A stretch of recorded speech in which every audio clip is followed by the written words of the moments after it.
की सेवा चरणवा की पूजा गजरी चैता आंगनवा में धोना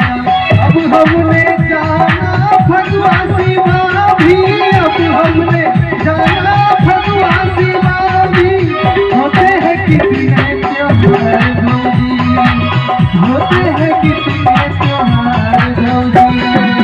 साथी कहे तोरे आवन से हमरे साथी कहे तोरे आवन से हमरे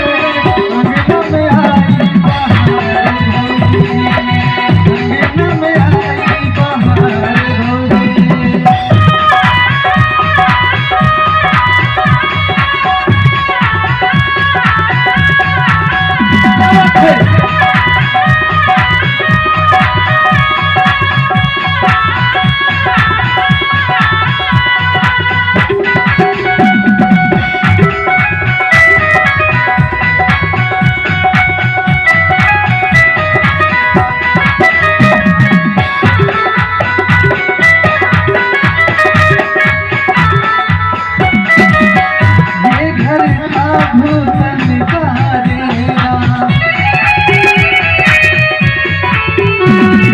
अंगना में आई बहार भौजी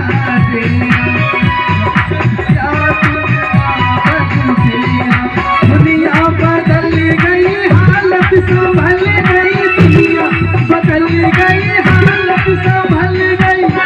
हम के लागे